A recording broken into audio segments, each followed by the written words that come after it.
nossas vidas. Só quem crê, diga glória a Deus. Meus amados, retome toda a sua atenção, olhe para cá, pois Deus tem uma palavra para a sua vida, amém? Meus amados irmãos, eu começo introduzindo essa palavra, o livro de Atos dos Apóstolos, para os irmãos que não sabem, ou aos que sabem, para refrescar a sua memória. O livro de Atos dos Apóstolos é um livro de autoria do evangelista e doutor Lucas. Neste livro, o doutor Lucas ele vai falar a respeito do início da tão querida e amada igreja primitiva. E os irmãos me permitirem a minha simplicidade e mais além sobre a igreja primitiva. Eu creio, meus irmãos e meus amados em Cristo Jesus, que se não fosse a igreja primitiva, se não fosse a mão de Deus, o Espírito Santo de Deus sobre a vida daqueles guerreiros e guerreiras da fé, eu creio que é muito provável que nós não estaremos aqui hoje adorando, cultuando e exaltando o nome que é acima de todos os nomes, Jesus Cristo, o Nazareno. Louvado seja Deus. E meus amados irmãos, o evangelista Lucas ele não vai parar por aí. O evangelista Lucas, além de falar acerca da iniciativa do nascer na igreja primitiva, ele também vai falar a respeito, glória a Deus, a respeito da descida do Espírito Santo e também das viagens missionárias. Meus amados e queridos irmãos, o livro de Atos dos Apóstolos, ou aquilo que os apóstolos fizeram, poderia bem ser titularizado, ser codificado o nome para Atos do Espírito Santo. E os irmãos me perguntam por quê? Porque o livro de Atos dos Apóstolos nós vamos ver de uma forma muito intensa a manifestação do Espírito Santo de Deus ao decorrer de todos os capítulos. Eu repito, no livro de Atos dos Apóstolos, nós vamos ver de uma forma muito intensa a manifestar do Espírito Santo de Deus em todos os capítulos. No capítulo de número 1, a Bíblia nos vai dizer, o evangelista Lucas vai narrar que Jesus, depois de ter padecido, Jesus, depois de ter sofrido naquela cruz, ele se apresentou vivo aos apóstolos em um certo período entre 40 dias, e entre esses 40 dias ele falava a respeito do reino de Deus. Meus amados e queridos irmãos, e no 40º e último dia, Jesus Cristo de Nazaré, ele vai determinar aos apóstolos, determinar o que, pregador? Determinar eles que eles prevalecessem em Jerusalém, que eles não se ausentassem de Jerusalém, mas que esperassem na promessa de papai, pois João Batista batizou-vos nas águas, mas eu vos sereis batizados pelo Espírito Santo de Deus, e não muito depois destes dias. Meus amados irmãos, após Jesus ter concluído esta fala, depois de Jesus ter determinado isto aos discípulos, aos apóstolos, a Bíblia nos vai dizer que Jesus ele é elevado aos céus, e ali uma nuvem vai tomar posse dele. E meus amados e queridos irmãos, do capítulo de número 2, a Bíblia nos vai dizer acerca que, cumprindo-se o dia de Pentecostes, estavam todos eles reunidos no mesmo lugar, de mesma maneira que nós estamos aqui agora. A Bíblia nos vai dizer o que eu acho bastante forte e bastante interessante, que ali, aleluia, eles estavam pontuando a Deus, eles estavam ali todos no mesmo lugar, e eis que de repente sobreveio do céu um som como de um vento veemente e impetuoso. A Bíblia nos vai dizer que aquele vento encheu todos, eu repito, encheu todos, e todos ali foram batizados, foram cheios do Espírito Santo de Deus. Eles começaram a falar em línguas repartidas, eles começaram a falar em línguas repartidas, e ali Santo de Deus os concedia o que falassem. Meus amados e queridos irmãos, a partir daquele momento, eles foram batizados do Espírito Santo e começaram a pregar a palavra, a pregar o poderosíssimo Evangelho de Cristo Jesus.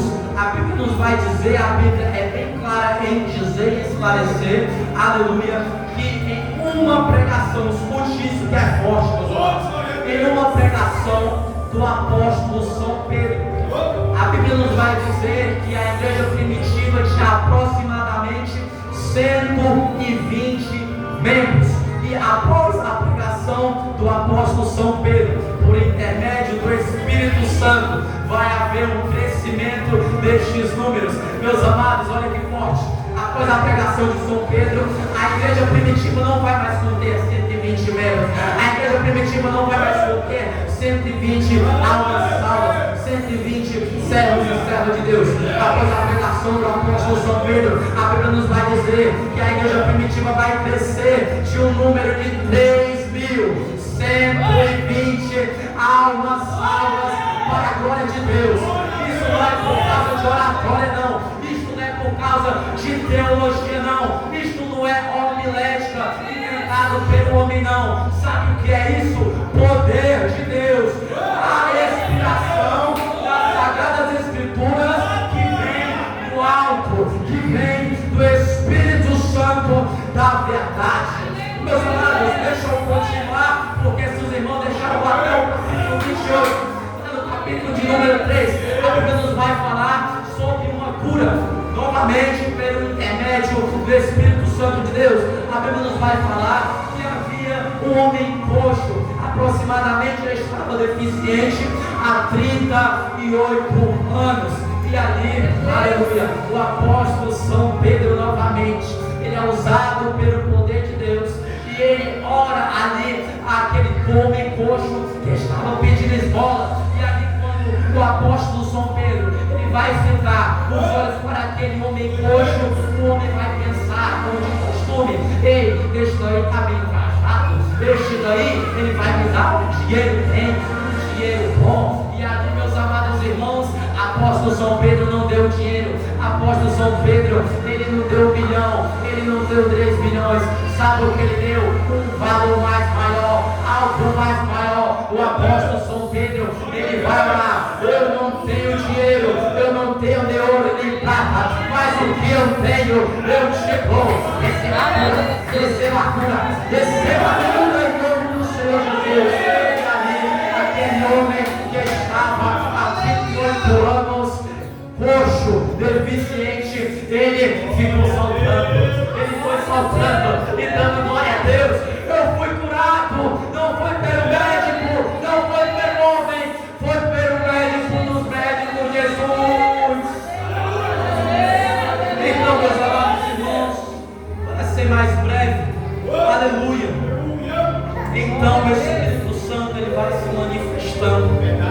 Manifestado o Espírito Santo, ele é bem claro ao decorrer dos capítulos, ao decorrer dos versículos e até aos dias de hoje. Meus amados e queridos irmãos, adentrando na palavra, cuja palavra é essa que nós fizemos menção de alguns dos versos. Eu estou falando do conjunto de versos que está inserido no capítulo de 9, no capítulo de número 9, perdão, do livro de Atos dos Apóstolos. Meus amados e queridos irmãos, na precúpice, perdão, se eu não me engano, é precúpice, a Bíblia nos vai dizer o seguinte: a convenção de Saulo no caminho de Tarso.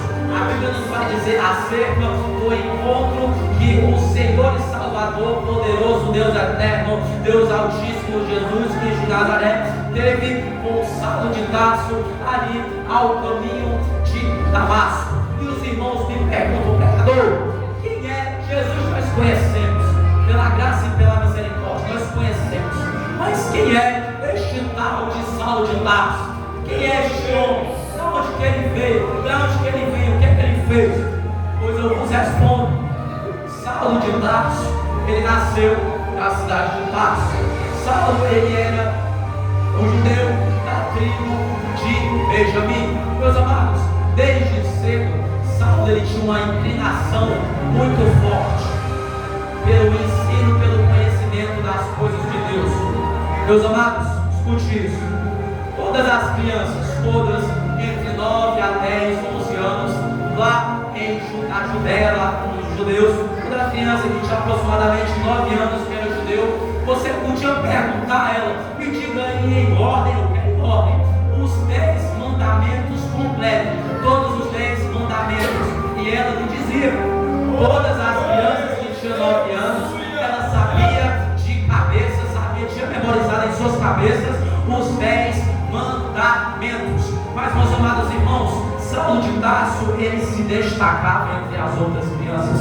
Saulo, quando ele tinha aproximadamente 9 a 10 a 11 anos, Saulo de Tarso, ele não só sabia dos 10 mandamentos, mas como também ele sabia, olha só, 613 preceitos ensinados por nada mais e nada menos Moisés.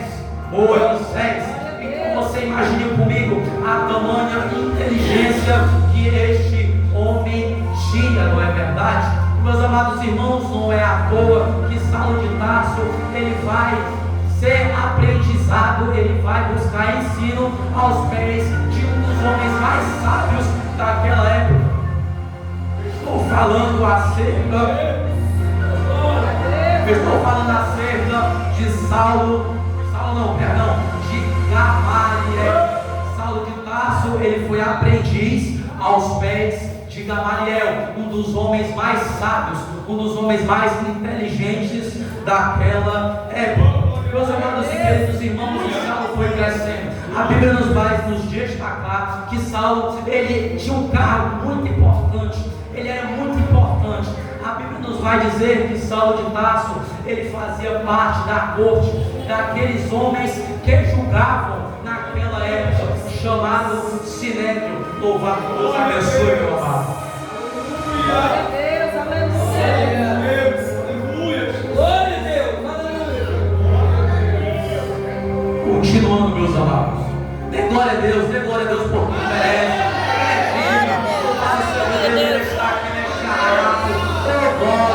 Aleluia. Continuando, Saulo de Tarso, ele fazia parte do Sinédrio. É aqueles que julgavam os povos daquela época, muito conhecido pelos amados e queridos irmãos, povos fariseus. A Bíblia nos vai dizer que, se eu não estou enganado, era entre 30 a 32 cadeiras, e Saulo de Tarso, ele tinha uma cadeira especialmente reservada ao cargo cativo dele. E, meus amados e queridos irmãos, falando um pouco mais profundo, eu não quero me estender tanto na história, na biografia de Saulo de Tarso.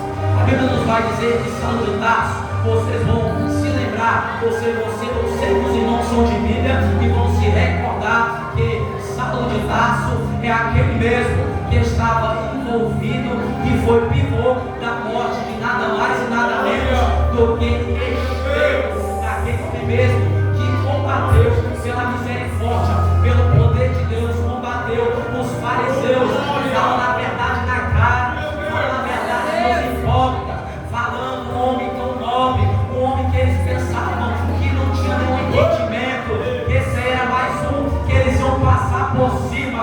Mas quando Estevão chega no Sinédrio, ele junta todos os fariseus, todos os mais sábios daquela época, e você sabe o que ele vai fazer? Não pense que ele foi humilhado, aleluia, na frente daqueles homens. Ele foi exaltado para olhar a glória do Senhor Jesus Cristo. A Bíblia nos vai dizer que Estevão, ele falava verdade por verdade, falava verso por verso da Torá. Meus amados e queridos irmãos, essa palavra é muito forte, redobre toda a sua atenção, pois que é risco de você ter saído aqui deste lugar. Eu creio que Deus já falou aqui, pelos louvores, pelas orações, pela palavra da igreja, do culto. Mas, meus amados, se você perder um mínimo detalhe desta palavra, você pode perder a sua bênção toda, você pode perder a palavra que Deus tem para a sua alma nesta noite. E continuando, Estevão, ele estava confrontando os fariseus. dizer que Saulo de Tarso se levantou contra Estevão e foi um dos primores que disse assim desta maneira: este daí tem que ser apedrejado, ele tem que morrer. E desta maneira que foi dita, isto se concretizou, isto aconteceu. Estevão morreu e Saulo de Tarso, ele teve uma grande influência na morte do diácono Estevão. Meus amados, eu digo mais, agora eu vou penetrar, nós vamos mergulhar na palavra que Deus tem para os nossos corações. Louvado seja Deus. Glória a Deus. Saulo de Tarso, a Bíblia nos vai dizer que ele ainda estava respirando ameaças de mortes contra os discípulos do Senhor, contra aqueles que eram do caminho. E meus amados queridos irmãos, a Bíblia diz que ele respirando ainda mortes e ameaças. A Bíblia nos vai dizer, a Bíblia vai ser bem clara, que Saulo de Tarso, ele se dirigiu-se ao sumo sacerdote. Sabe para quê? Para pedir cartas de autorização, de poder, para que se ele encontrasse qualquer homens, qualquer mulheres que sejam do caminho, o evangelista Lucas, ele vai se referir aos servos, às servas, os discípulos, as discípulas do nosso Deus querido, amado e santo. A Bíblia nos vai referir, o evangelista Lucas, melhor dizendo, ele vai se referir àquelas pessoas que invocavam o nome do Senhor como aqueles que eram do caminho, pois baseado na passagem bíblica na qual o mesmo evangelista Lucas escreveu por intermédio e inspiração do Espírito Santo, que o próprio Senhor Jesus Cristo vai dizer: eu sou o caminho, eu sou a verdade e eu sou a vida. Ninguém vai ao Pai se não ser por mim. Baseado nesta fala de Jesus, Saulo ele vai se referir àquelas pessoas que ele quer prender, que ele quer maltratar, que quer matar. E ele, Saulo, ele adquire esta carta e a Bíblia nos vai dizer que ele vai seguindo os seus cavalos ou camelos. Não sei, a Bíblia não vai ser clara, mas ele vai seguindo com seus batalhões para caminho, para destino a Damasco. E a Bíblia nos vai dizer que antes dele chegar na cidade de Damasco, ali perto da chegada do destino, a Bíblia vai dizer que Saulo de Tarso, ele teve um impedimento, houve um imprevisto no caminho de Saulo de Tarso. A Bíblia nos vai dizer, à luz da Bíblia eu estou dizendo isso, meus amados, isso aqui não é palavra de pregadores heréticos, não. A Bíblia é bem clara em dizer que eis que subitamente veio sobre Saulo uma luz resplandecente, luz essa equivalente para que Saulo, ele estava no seu cavalo ou no seu camelo, perdão, e ali Saulo, ele é jogado, ele vai cair por terra, pois ninguém consegue ficar de narizão alevantado, de narizão empinado diante do Todo-Poderoso Deus, do Todo-Poderoso Pai. Preste atenção, meus amados, e a Bíblia nos vai dizer que ali Saulo de Tarso, ele cai por terra, e eis que sobreveio uma voz poderosa, uma voz doce, uma voz forte, dizendo a Saulo: Saulo, Saulo, por que tu me persegues? E Saulo, ele fica atônito, Saulo, ele fica espantado, porque ele escutou aquela voz poderosa e de repente ele estava caído no chão. Ele ficou espantado e perguntou: quem és tu, Senhor? E a luz da Bíblia vai dizer que o Senhor Jesus Cristo vai dizer: eu sou Jesus, a quem tu me persegues. Tudo é para ti, Saulo, tudo é para ti recalcitrar contra os meus aguilhões. Louvado seja Deus. E ali Saulo, ele fica espantado. Saulo, ele se achava grande, ele se achava um grande perseguidor, ele se achava que ele tinha um poder, mas ali quando ele está adiante daquele que é o grandão da Galileia, aquele que é o verdadeiro, o único e o primeiro e o último grande, somente ele, ali Saulo não fica mais de nariz empinado.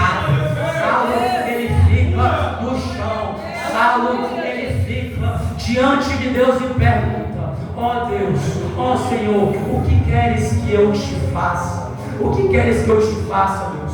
E Deus vai responder, vai ordenar em uma palavra curta e objetiva para Saulo. Deus vai falar desta maneira: louvado seja Deus. Saulo, vai até a cidade de Damasco, até onde é o seu destino. Vá lá e lá te dirão o que te convém a ser feito. E a Bíblia vai nos dizer que Saulo, após Jesus ali, ele se ausentar de Saulo, após ali Jesus se ausentar da presença de Saulo, ele se levanta. Lembramos nós que ele tinha caído no chão. Ele se levanta e ali ele abre os olhos. Ele abre os olhos. E aí a Bíblia nos vai dizer que Saulo, ele não viu nem cavalo, nem camelo, nem areia, nem água, não viu nem homem e nem tropa nenhuma. Saulo, ele perdeu a visão. Saulo, ele ficou cego. Sabe por quê? Por causa do resplendor, por causa da poderosíssima luz de Deus, que é muito maior que qualquer flash do celular.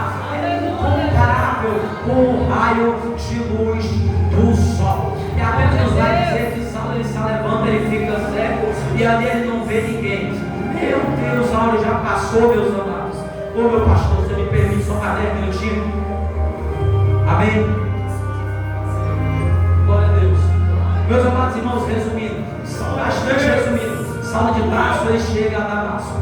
E ali a Bíblia vai dizer que ele fica aproximadamente entre 3 dias e 3 noites sem beber e sem comer. E até então havia um discípulo, havia um servo do Senhor na cidade de Damasco, cujo nome dele era Ananias. Meus amados irmãos, me desculpe por estar falando como um narrador de rodeio, é porque a hora passou, meus amados, a hora passou. Mas, meus amados irmãos, lá a Bíblia nos vai dizer que o Senhor, em visão a Ananias, ele vai dizer: Ananias, e o Senhor falou Jesus, e Ananias vai responder: eis-me aqui, Senhor. E o Senhor vai ordenar Ananias: Ananias, vai à rua, até a rua chamada à direita, entra na casa de Judas e pergunta pelo homem que é da cidade de Tarso, e o nome dele é Saulo. Ele está orando, Ananias. Ele teve uma visão que o homem cujo nome dele é Ananias entrava sobre a casa e orava ali pela vida dele, e aleluia, instantaneamente, pelo poder da oração, pelo poder de Deus, ali Ananias, ele retorna. Saulo de Tarso, ele tem a sua visão regenerada. E meus amados e queridos irmãos, ali Ananias, ele vai relembrar deste nome, ele vai pensar desta maneira: ei, eu lembro desse nome, Senhor, eu já tenho muito ouvido boatos deste homem, eu escutei o que este homem, os maus que ele tem feito aos teus santos em Jerusalém. Louvado seja Deus, ó Deus. E este homem, ele está com autoridade, com cartas de poder para vir prender a nós aqui na cidade de Damasco. Eu não quero ir me encontrar com este homem, não. E a Bíblia vai dizer que Deus, ele é curto e direto para quebrar as pernas de Ananias. Falando como o gíria do nordestino que gosta de falar, ali Deus, ele vai dar o seguinte argumento para Ananias não ter nem saída nem entrada. A Bíblia nos vai dizer que Jesus Cristo, ele vai dizer desta maneira: Ananias, para mim ele é um vaso escolhido, um instrumento meu para levar a minha palavra para os gentios, para os reis e também para os filhos de Israel. E ali Ananias, ele não tem escapatória, ele vai, ele faz o que foi dito, ordenado por Deus. E ali ele ora, ali como escamas caem ali dos olhos de Saulo de Tarso. E ali, pelo poder de Deus, quando Saulo de Tarso tem a sua visão regenerada, e quando ali após a oração de Ananias sobre a vida dele, a Bíblia nos vai dizer que ele estava caído, sentado, ele se levanta, e ele é cheio, e ele é cheio, e ele é cheio do Espírito Santo de Deus. E para, meus amados irmãos, só para dar duas pequenas lições bastante edificantes para a nossa vida sobre a conversão de Saulo de Tarso. E após o batismo, após a conversão de Saulo de Tarso, para ser bem breve, a Bíblia nos vai dizer que Saulo de Tarso, ele entra nas sinagogas, mas não é para prender não, pastora Marcela, não é para maltratar os cristãos não, é para dizer, ele faz, ele é, ele mudou a minha vida. Vai dizer que ele vai falar que Jesus é o Filho de Deus, ele não está lá para prender, ele não está lá para matar, ele está lá para dar vida, para pregar o Evangelho, para pregar a palavra.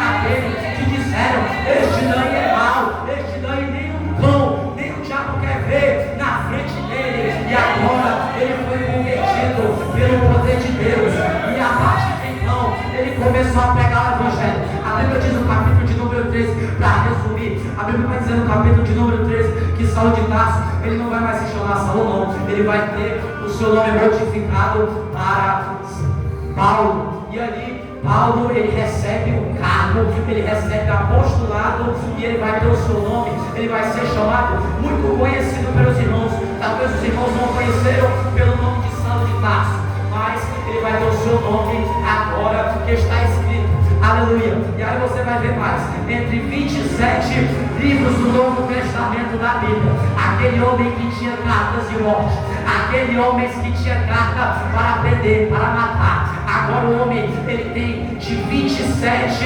livros do Novo Testamento. Nós vamos ver na Bíblia, é a Bíblia que vai ter aproximadamente 13 epístolas, 13 cartas de autoria, sabe de quem? Do ex-Saulo de Tarso, do ex-perseguidor, do ex-Saulo de Tarso, e ali ele vai virar apóstolo São Paulo. Meus amados irmãos, o tempo acabou, mas eu não posso te trazer pelo menos 2 lições bem rápidas, sendo fiel ao meu pastor querido, belo e santo, pastor Pedro Ribeiro, o nome de Deus, a qual eu tanto amo. Eita, como eu amo ele, aleluia. A Bíblia, primeira lição é: o homem grande, ele se tornou pequeno. Meus amados irmãos, me ajude a pregar. O homem, repita comigo, o homem grande se tornou pequeno. O nome Paulo, ele se origina do latim, que significa Paulus. Que significa Paulus? Que significa Paulus? Significa pequeno. Depois de Atos 13, como eu falei anteriormente, Saulo teve seu nome modificado. Ele não se chamava mais Saulo, ele se chamava Paulo. E eu entendo com isso, meus amados, que isso não foi mera coincidência, não. Isso foi uma aplicação pessoal para a noiva do Cordeiro. Preste atenção nisso. Ou seja, aquele que se considerava grande perseguidor se tornou pequeno. Sabe por quê? Porque no caminho de Damasco ele conheceu o verdadeiro crente, o verdadeiro crentão. E no Evangelho, eita, que essa daqui, como o meu amado e querido irmão pregador Jonathan Carlos diz, essa daqui vai doer, mas vai curar. No Evangelho, quem se acha grande ainda não teve o encontro com Jesus, o único grande. A Bíblia nos vai dizer, João Batista, sendo mais claro, ele vai dizer que é necessário que eu diminua, é necessário que eu desapareça e que ele cresça, e que ele engrandeça. Ah, meus amados, se os cristãos desse século tivessem esta mesma necessidade do profeta, o último profeta messiânico, profeta João Batista. E meus amados e queridos irmãos, o pregador que se acha o grande, o pastor que se acha o grande, a irmã, o irmão que se acha o grande, o obreiro, o diabo que se acha o grande, quando ele tiver verdadeiramente, eita glória, o encontro, o verdadeiro grande, aí sim ele vai quebrar a cara, aí sim ele vai ter que saber que ele é pequeno, ele é grande, ele é grande, ele é grande.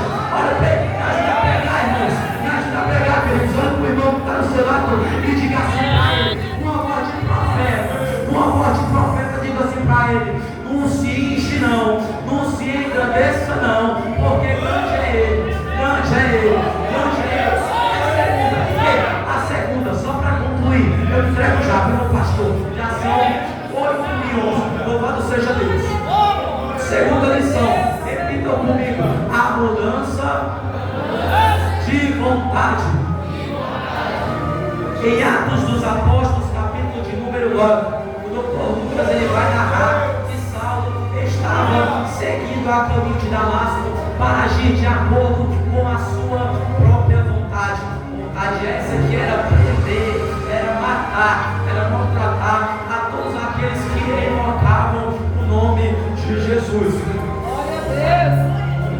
Mas antes que Saulo chegasse ao seu destino, o Senhor veio a Saulo e a luz era tão poderosa que, como eu vos falei anteriormente, a luz era tão forte que Saulo ele caiu por terra. E naquele momento que Saulo estava no chão, ele estava adiante de Deus, Saulo ele vai se render a Deus. Saulo ele encontrou o verdadeiro grande e ele pergunta: o que queres que eu te faça, Senhor? Saulo pergunta: o que queres que eu te faça? Saulo diz, e o Senhor ordena: Saulo ir até a cidade e lá dirão o que caberia ser feito. E você vê que Saulo, ele deixa de fazer o que era da sua própria vontade para fazer a vontade do Deus Altíssimo. E meus amados irmãos, muitas vezes Deus ele nos derruba, muitas vezes Deus nos mói, assim como fez com Saulo.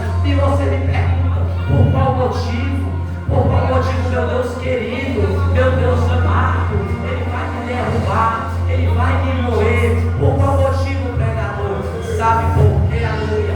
Para você fazer a vontade dele e parar de fazer a tua própria vontade, meu irmão. Aleluia. Agora eu te faço uma pergunta diretamente na tua alma. Glória a Deus. Aleluia. Até quando Deus vai ter que te derrubar do cavalo para daí você fazer a vontade dele? Até quando Deus vai ter que te moer? Deus vai ter que te deixar na pressa para você deixar de fazer a tua vontade e de fazer a vontade dele. A vontade do homem leva ele a ruim. A vontade do homem leva ele a pilhar o caminho da perdição, o caminho do lamaçal, do lago de fogo, do inferno. Quando você vai entender, meus amados irmãos, eu identifico essas pessoas como Jó. Eu identifico a vocês não, perdão. Eu identifico os irmãos como Jó, como Jonas, perdão, do século 21, que não é da tua vontade, mas sim da vontade do Deus Altíssimo. Entenda, não é nos nossos planos, é nos planos de Deus. É do jeito dele, é da maneira dele, é do jeito que ele arquitetou para a sua vida. Meus amados e queridos irmãos, o tempo passou. Meus amados, que esta palavra, que ela não seja em vão, que essa palavra, ela não fique a dor pecada, que essa palavra tenha penetrado no coração e na alma do povo.